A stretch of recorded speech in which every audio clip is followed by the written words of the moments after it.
eza bato siko eza koforce bango bakende kosala idolâtrie. Bon bazoluka solution mokuse kobanga banga yango moto ezotinda bango basala bongo neti kobanga bandoki kobanga bamalédiction ndenge babenga bamalédiction bazoluka baprotection bolingo ya longue vie balingi bavivre. Voilà, il va résoudre. Merci. Merci, maman, l'activiste Annie. Temona banza makambotiko lo bangala ko landa mpe maleng na moko. Olobiete raison matmazo lo sala ba idolâtrie ki ba mpungu ba kisi. Les amis parce que bazo lo ka solution ya ba problème na bango. Ya problème na bango. Mais ça exemple moko yo ko ba ke mutake ya ko lo ka banga ngapona azo solution. Neti ba o bazaka neti ona butuno sazolala te namoni bandoki bazaka kodéranger ngai ou bien aza na besoin ya bo protection ba protéger ye azosenga asino ba pese azolika libala peut-être aza célibataire et puis bala azoya te bazobenge mari de nuit bazoko inventer ngo kaka nde okomona mutu siko ye moko sanke baluka ye na nganga ye moko ake komitika na nganga ye moko ye komitika na nganga sanke baluka ye pa ya magicien ye moko ye kopesa loboko na etayelanga ye bachance na loboko na ngai n'est-ce pas wana se nango oza na raison bato balingi solution mokuse kasi soko oye kotala bien bato balingaka basolution mokuse oye komona ete parmi bana israele na 12 tribi moko abengango tribi ya isakar c'est na tribu bazaka na do ya koyeba makambo tane kosalema na tana yango elingi olobaki soki nzambe alobi na kopesa bino boye na kosala bino boye me kozala na année prochaine na 7e année baprophétise patience ebandi koya nde yango oza komonake bato baproblème yango mpe balingi bato baprophétise bango yango oza komona banganga ebele lelo oyo babombami na nsima ya baeglize mosusu oyo oza koyoka basalaka nini baprophétisaka makambo batalela yo makambo nde kosalema te même na bible ezali koya komona mutu neti kaka roi Saul ye palukai batalela ye bamakambo bamona ye bamakambo eza sorta idolâtrie moko boye meme bato oyo na mikolo oyo basali baeglize ezali ke soki oye kotala na eglize batia libaya wana lundi consultation prophétie bato bakotonda na eglize wana semba baseke bato balingi nzambe oyo emonaka te eke yo koyi komona ye à travers yo baye papa mtu adisi na biso papa mbiku de mama mbiku mama wamonaka nde baeglize oyo batondi parce que bato balingi basolution na baproblème yango sikoyo kaka awa lobi te koconsulte babal bato mingi baza koconsulte baprofete baza koyo baprofete ya nzambe te parce que un prophète dans la Bible, on va la place monte la Bible, bato bazali ke bake ko consulter prophète ke population ba ko consulter prophète. Arta la ba makambo privé. Okoya ko mona ba prophète nzambe na ta ya bana Israël. Bazala ki ba mikonzi. Bazala ki na classe supérieure et d'ailleurs pour ton information, nzambe alinga ki même te bana Israël bazana ba roi. Baza na gouvernement neti ya bapeya basyrie bafilistin bazalaki na baroi bazalaki na constitution gouvernementale nzambe alingaki même te israel bazali balingaki kaka baza na bajuge kiye baprofete kaka nde bapesi bango saul aye kokolonize bango kutu lisusu biloko ya kokende koconsulte baprofete bamikonzi kaka bato bazalaki na yango baprofete azalaki koconsulte nzambe directement bazwi bapese information mais ezalaki te neti kaka lelo ke mutu yo mwa potano ozokaki na bilanga epuis oke kotrouve prophète moko boye aprofétise soki mama bokangani banini babilanga te mutu atindaki mwa libanga wana mutu ezokisaki yo eke oke koconsulte prophète mo mama bikudi moko boye oyo batie libaya mercredi kaka jour ya mbikudulu koconsulte baprofete boye eza ndenge kosala idolâtrie oza koconsulte Baal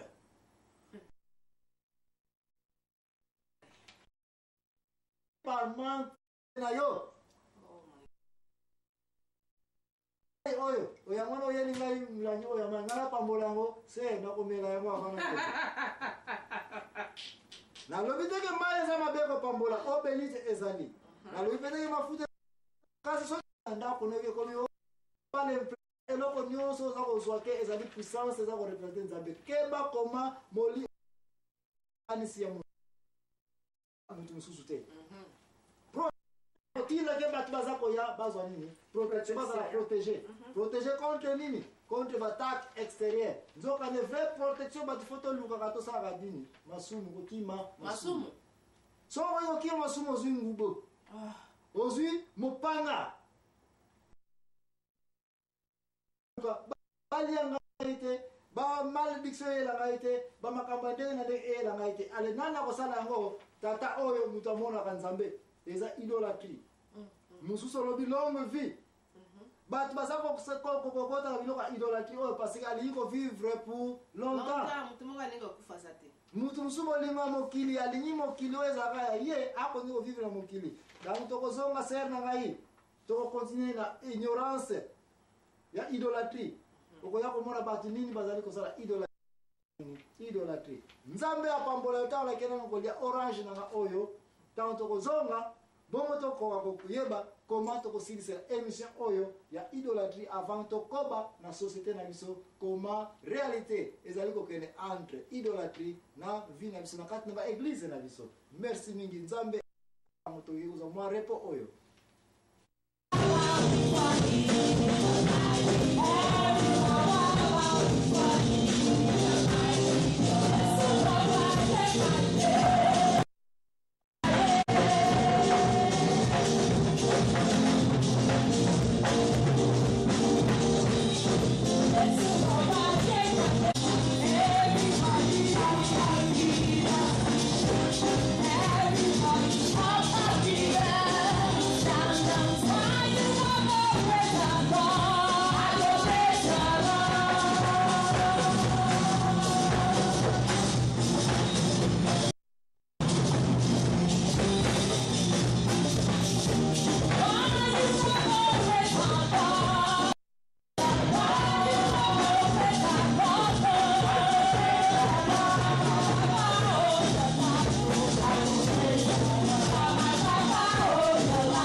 Mama Annie l'activiste autiko ki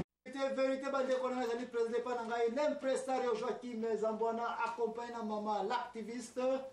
mama Annie mutazali na babinoko ya ba oyo bazangi munoko ya koloba lelo tozali awa na salon de réception mama Annie parce que akimaki na studio faina luka ye malgré de tamboli makolo poto kanga ye biso tozanga babituka bituka okoyami ngopesa ngata pour c'était ena pasi nyonso mama Annie memisaka ngai lisusu bakilo na kitisi na Land Cruiser na ye wana ezetonda tona na biloko frère nasenga geto yo moto lingaki ede na ede me sikoyo oyebi ke nazali koprepare bacameraman na ye na bango kotia babiloko nyonso faye tolia tokoperiwa mutu eza teke mutu ede afuta yo kaka wana bozosala mpe raya me sikoyo libumu yo ozakoloba vérité bandeko na ngai tozali kolobela l'idolâtrie ngai naza kowela te libumu mosali ya nzambe ntango yaka wana avant apambola asalaki nini bozosala mpe raya na likambo yango bamosala ya nzambe oyo bazalaki zosala mosala na bango na ndenge esengeli bakolia epuis batondi me baoyo bazowelaka mosala nayo nasali te alingi atonda dejaezali avant tobaza émission oyo opesi yaka orange sikoyo eza kodeklare ya me botika ezali wana donc olingo basala ya nzambe musala esili nsima nde bakaniseli yo même jour wana musala esili même bapesi yo te kobeta mabaku te peut-être donc olingi olobaki ata nazongi kaka na orange apamba nabeta mabaku te sokolete peut-être jour mosu nakozwa nespa donc conseil oza kopesa ngai ete mosala ya nzambe sala bo mosala ya nzambe kolia nde apres kofutama nde apres kosenga pete eske nasengi yo mbongo yo ozosenga kolia oyo nde oza kosenga donc siko na prendre à partir ya yo mama Annie mondozali koretrate minoko ya bato bazali minoko ete yo mosala ya nzambe soko okei koteya soko okei kosala mosala na yo mama Annie azali kopesa biso conseil abande epai na ngai sala na boyo mosala ya nzambe nsima nde soki bakokanisela yo bakaniseli yo te soki mpe bakanisi yo te opamboli kaka mosala ya nzambe okoki kokende te ozali kosala mosala ke welela nini kolia eske depuis naye na ndako nasina le ya wana lubi nano lete mo donc na respecter likambo oyo lobete losala nzambe kolia c'est là l'air tana oso ko même si ngala pesi kolia ngo te peut-être mwana nga kopesa bien mutu mususu na libanda kopesa merci vérité ne yango toliaka émission oyo parce que bamakambo nyonso ebimaka na kati na émission oyo eutaka na bible et puis réalité yango ezali réalité même si esali yo pasi vérité esalaka nini esalaka toujours pasi ezokisaka vérité ezali nini eza mpanga mbeli soki vérité ezokisi te seke eza vérité te beti nga naza boye nazoki elingi naloke vérité ezali yango yo mosali ya nzambe kowelela kolia te donc prochainement soki nayeba mama ani nawela nanu kolia te nasala nanu mosala ya nzambe nasenga nanu course te nasenga mpe nanu essence te nasenga mpe nanu tike te nasala nanu mosala ya nzambe le reste viendra après na comprendre place wana bible elobi ete luka nanu bokonzi ya lola epuis